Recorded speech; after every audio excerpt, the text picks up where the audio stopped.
Hey there guys, TMO73 here, bringing you another feature match for the day. Today I am playing a Machina, it's a black-red void Machina rush deck, sent to me by Bonigaru from the Forcible TCG US Facebook community. And Josh is playing a mono black Rezard list. So very, very cool. Showing off some of the new rulers from this set. Both of these decks really, really fun.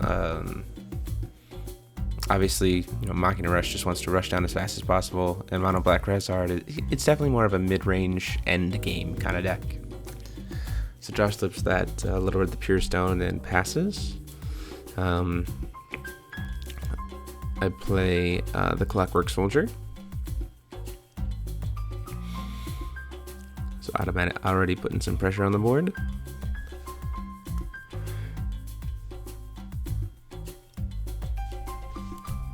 Josh hits that second black stone. He's trying to decide whether or not he wants to play a creature or probably save save it for those two Stoning Tests he has in his hand.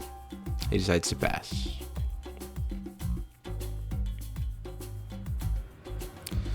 I hit a Little Red the Pure Stone. Decide to call it black.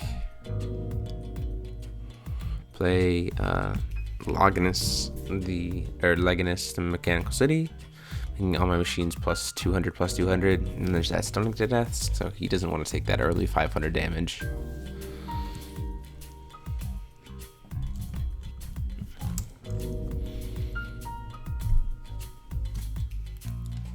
So out comes out that Niflheim. Niflheim gives all of his zombies extra strength, as well as lets him mill more cards to the graveyard. You see that Shakespeare. So this deck does use that same kind of strategy as the 8-act combo. Runs 10 different stones, and then uses Shakespeare to help kind of pump it up.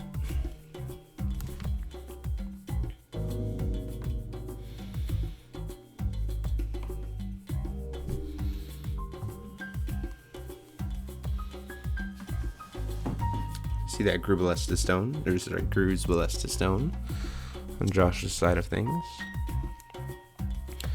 Out comes our Carmilla, which he uses to destroy my Shakespeare.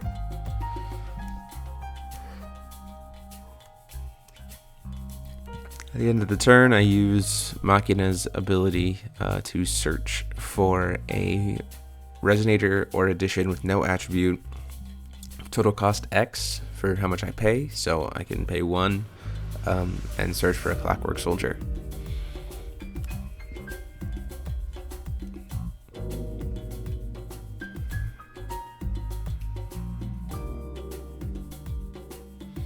Then I can draw in for my turn. So Machina has an ability that, because of that ability, Machina can kind of keep hand advantage pretty easily, at least until he J activates. But it's not too hard for Machina to just play creatures.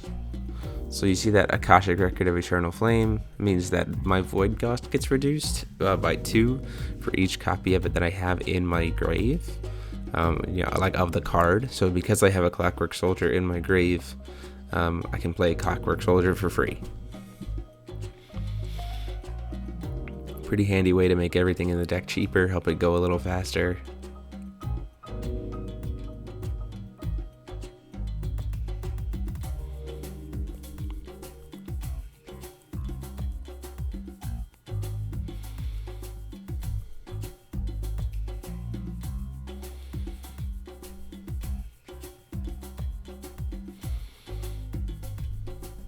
Play a Clockwork Scout Plane. You see I have a second one of those in my hand. So in my mind, I'm thinking if he destroys the first one, then the second one can come out for free later.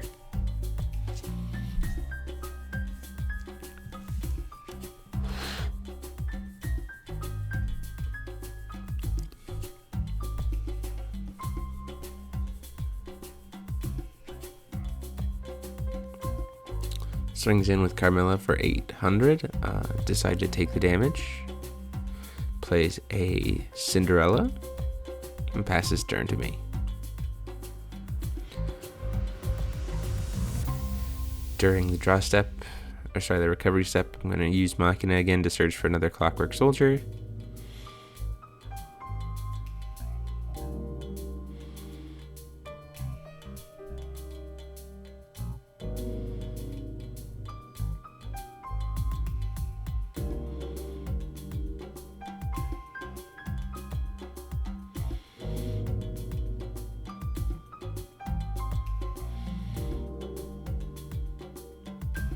Play a Soul Hunt. Soul Hunt means that we're both going to have to discard a card and kill a creature. So in this regard, I'm trying to use what I have in my hand and sack the Scout Plane in order to make other stuff cheaper. In hindsight, what I could have done here is I could have swung in with the Scout Plane to deal that 700 damage first because it does have flying, and then done it. But I didn't for some reason. I chose to just play Soul Hunt outright. So in comes Machina. When he comes in, I can put 3 Resonators with total costs, or 3 Resonators with up to 3 Resonators or additions with no attribute into the field for free. And then because I have the total cost lower anyway, I can just play the last card in my hand for free. So I essentially just put all of those creatures on board. They don't get swiftness or anything, but they do have that presence. So he's Stoning to Death hits the Driller. I can't remember its name. The Driller Machina machine. Uses Niflheim to mill 5 cards to the grave.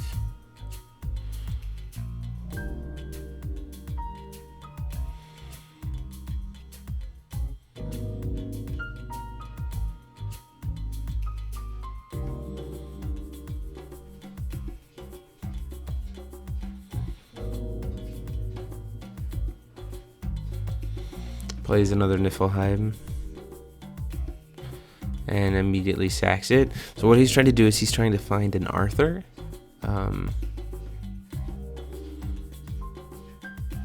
He's trying to get an Arthur to the grave so that he can start removing creatures to bring them to his hand.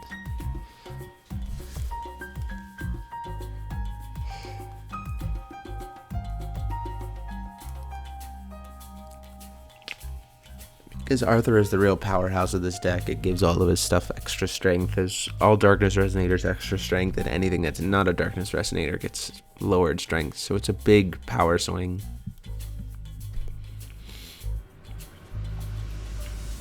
Especially if he has multiple on the field at the same time.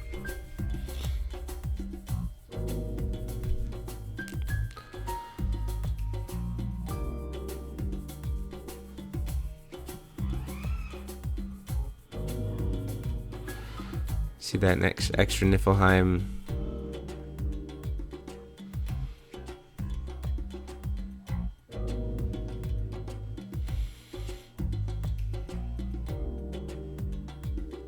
And that he decides to pass.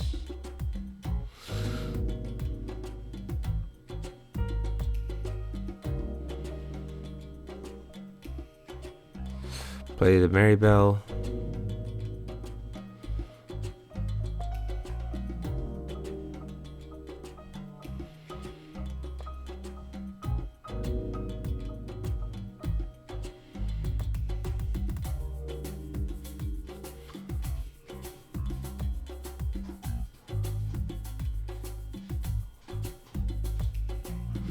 Play the Maribel.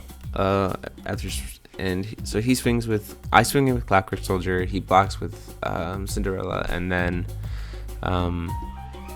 uses Grubalest to get that extra damage in on my creature. And then what you see here is I swing in with Scout Plane, swing in with Power Supply Team, banish Power Supply Team to untap Scout Plane, swing in with Scout Plane, and then swing in with Machina for a grand total of 2,900 damage, putting him down to 1,100. So a lot of damage put onto the board very quickly. Now you see that Arthur has now finally hit his grave, so he's going to still in the end phase remove 3 monsters from his graveyard from the game, and put them in the RFG zone and bring Arthur back to his hand. So I'm now in a position where I've got to get that last amount of damage in very quickly, otherwise I'm in bad shape.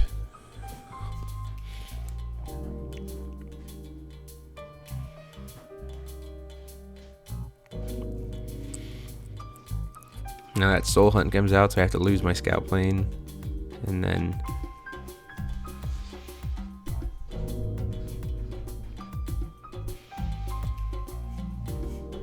we see when he plays the he discards a Necromancy of the Undead Lord, so when he summons that Arthur, that Necromancy gets immediately attached to him, gives him extra strength.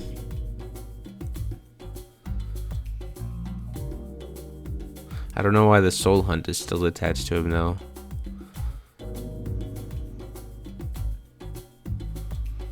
Because Soul Hunt's not a equip spell. I don't remember what was going on there, but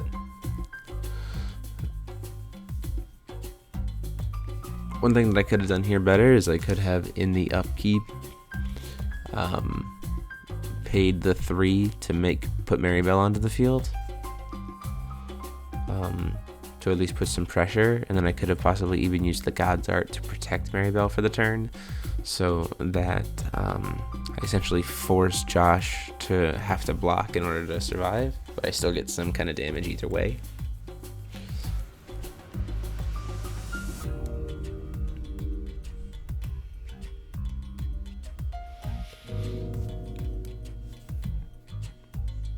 But I decided because that's a March of the Machine Lord in my hand, so I'm trying to figure out exactly how I want to make that happen.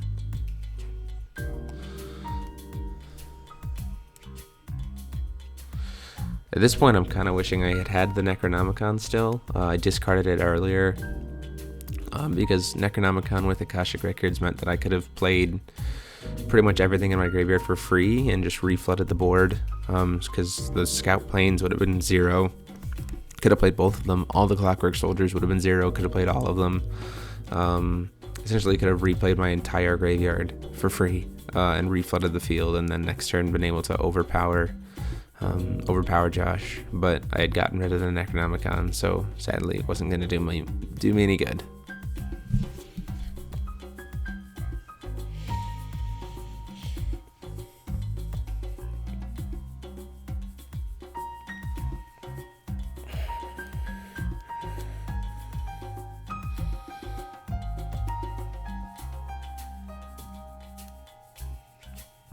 In fact, if I had had Necronomicon, I just realized I could have actually ended the game, because I could have gotten all those Resonators out and then played that March of the Machine Lord from my hand, probably for free. Josh puts a card in the face down in standby zone, passes to me, so then I move on to, in my upkeep, I summon Maribel, and then I use Milas to make Maribel able to deal extra damage.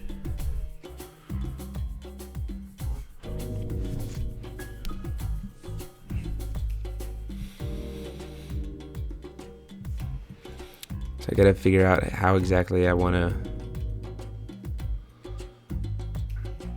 get through that Arthur. And that standby card is also a problem, because I don't know what it is. It could stop any kind of assault that I do. And if I decide to play a lot of cards, then I can't really do God's Art. So here's one part where I mess up in terms of the amount that I tap. I forgot that I had a Shakespeare in the grave, so you're gonna see me pay 3 for a Shakespeare. I only needed to pay 1 because I have one in the grave and because of Akashic Records, but I forgot about that. So there comes out the Shakespeare, flips into a Dark Depths, Scorchbale Stone, and then I have to pay the remaining 3 for a March of the Machine Lord. Gives all my Resonators attribute +3/+3 and swiftness. Again, I didn't need to pay that much for Shakespeare, but there was really nothing else that I could pay for, so it really doesn't matter in the long run, I think. So swinging with Maribel, who gets blocked, which is the intention. Swinging with Shakespeare, and he flips over a Persephone in response to that, which is not good for me at all because he uses Persephone to grab Mephistopheles, and at that point, it's gonna be pretty hard for me to block, or like he's gonna be able to block hands down very easily, and I'm just gonna have to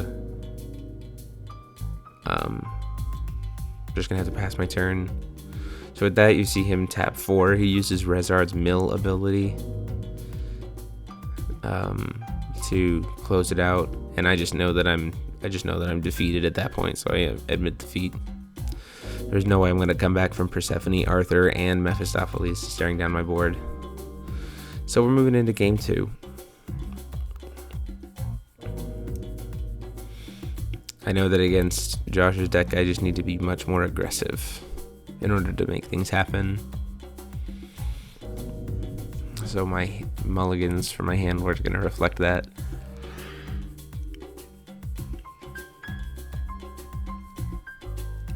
Sadly, though, I didn't get a 1-drop, which was a problem, but I'm able to use the search ability during my draw phase to search for a 1-drop.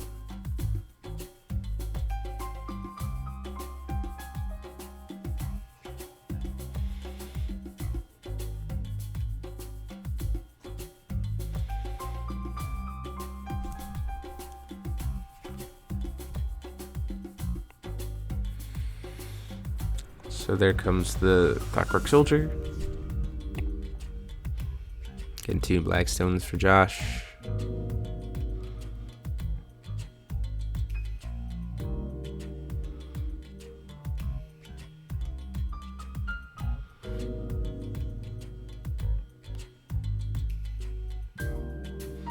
He decides to pass.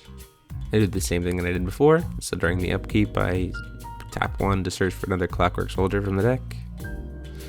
The ability to just be able to, for free, search for pieces from your deck is a very powerful element of Machina decks. Gives him a lot of advantage in terms of just free cards during his turns. Attempt to swing in for 300 damage. Out comes that Stoning to Death again. So I play Shakespeare, get a stone, play another Clockwork Soldier, and pass.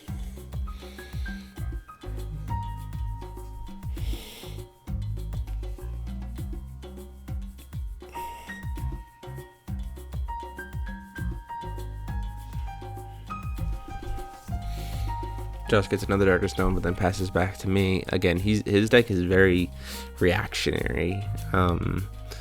It lets your opponent commit resources and then just says no and destroys stuff.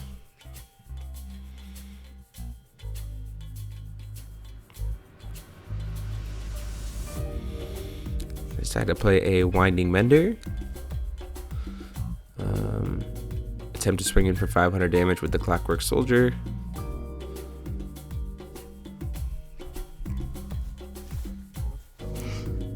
Another Stoning to Death comes out, and I swing in with Shakespeare, who doesn't get the buff from Leganis, because Leganis bumps machines, not resonators with no attribute, and so Josh is going to take that 400. Taps with Rezard for a stone, calls black, out comes Mephistopheles.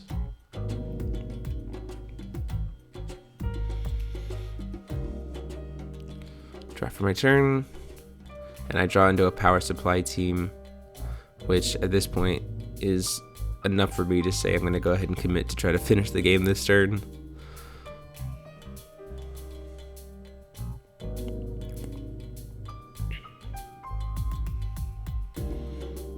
So I'm trying to pick which 3 creatures I want to try to put out with Rezard's ability.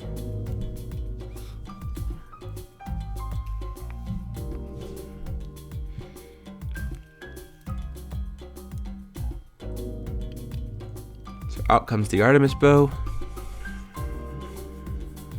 This is just to help damage get pushed through by killing things that are going to go into block.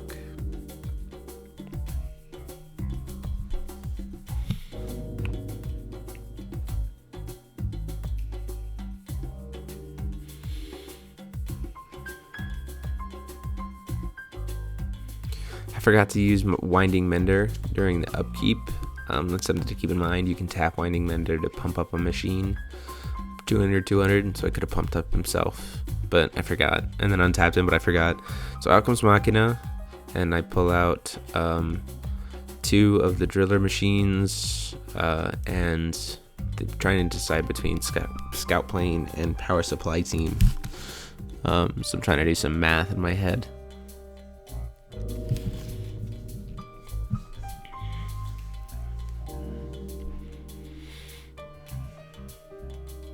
Decided to go ahead with the Power Supply Team just to make sure, get that extra damage in. Play that March of the Machine Lord for free. Its cost is reduced by 1 for each Resonator with no attribute I control. I control 5, reduces its cost by 5. It becomes a free card.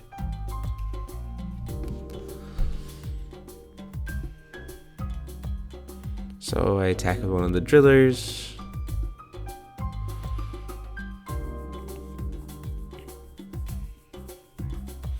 It's got 1200 attack at this point because of all the different buffs.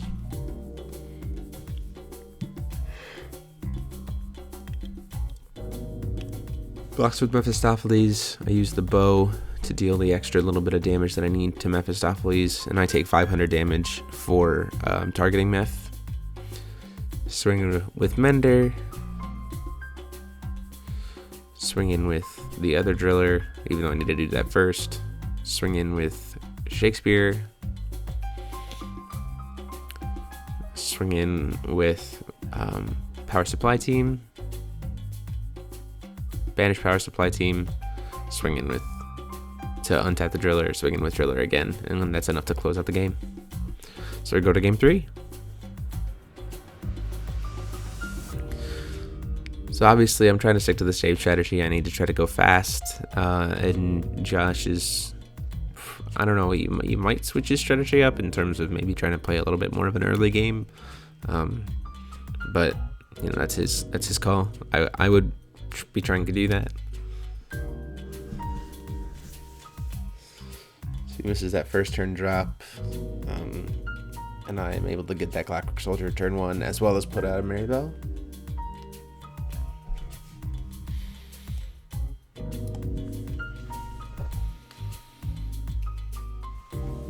See that Cinderella come out. Cinderella makes this difficult because I don't have the buff yet, and I didn't draw into a Legatus. If I had drawn into a Legatus, I'd be in a much better shape, because my Clockwork Soldier would be able to overpower the Cinderella, but sadly, did not happen. So now I'm forced to stare down and figure out a way to get around that Cinderella.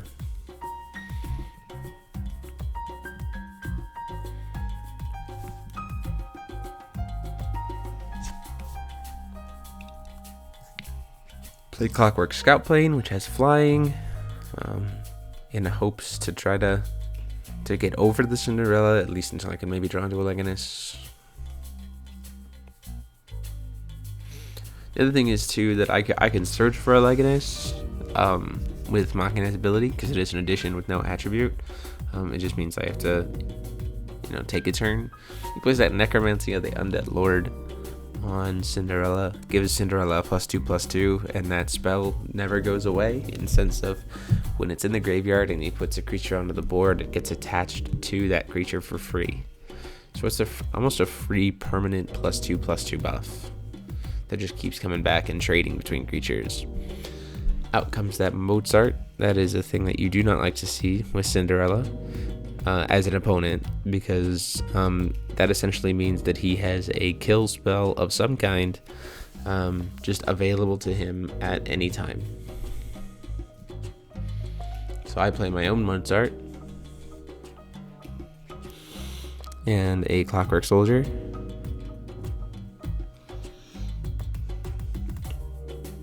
Swinging with Scout Plane in the air for 500 damage. He sacks his Mozart for 200 damage from Cindy. I, in response to that, have to sack a creature for my Mozart. Then Mozart on my side gets killed.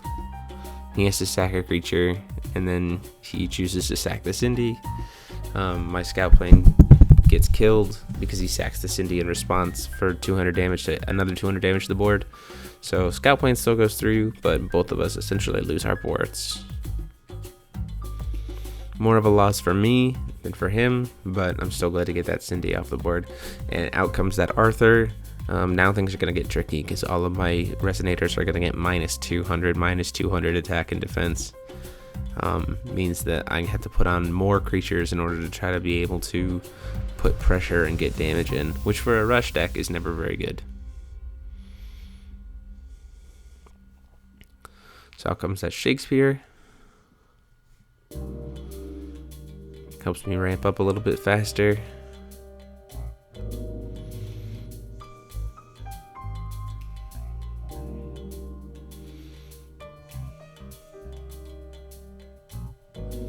That Arthur is currently a 12/12 because of the Necromancy. When you place the second Arthur, the first Arthur becomes a 14/14, and the second Arthur becomes a 12/12. And now all of my creatures get -4/-4. So I have to just take 1400 damage, and that Clockwork Scout Plane is a 1/1. That was one of those situations where I could have used Machina's ability to search. I did draw into a Legatus, but I also could have searched for like a Clockwork Scout Plane or something like that. Regardless of what I do, I'm in a pretty bad shape here, just because, I mean, staring down two Arthurs that are so large and making all of my creatures so small is a problem. They are it is very hard to be able to keep up with that. Yeah, as I said, I could have done that search during the upkeep and saved myself some will, but I did not.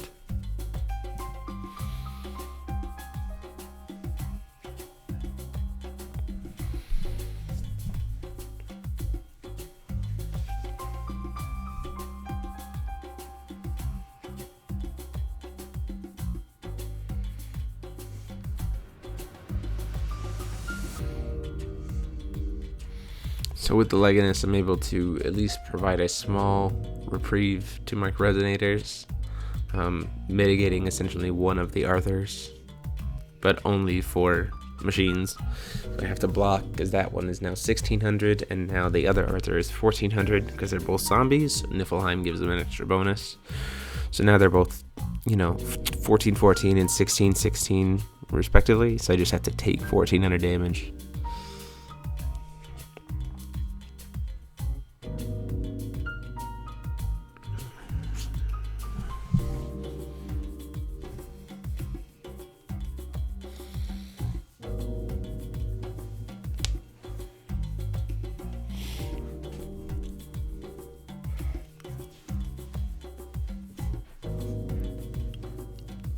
So you see I have that Shakespeare in my hand. Sadly, that Shakespeare is going to die the second hit to board, so it can still help me ramp, but it's not going to do much beyond that. This is another situation where getting the Necronomicon or the Akashic Records of Eternal, the combo of Akashic Records and Necronomicon would be very helpful, because most of my Resonators are actually in the grave, so there's not really much I can do about that.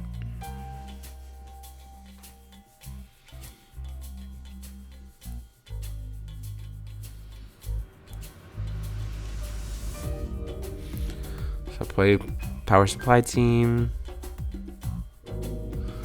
play the Necronomicon,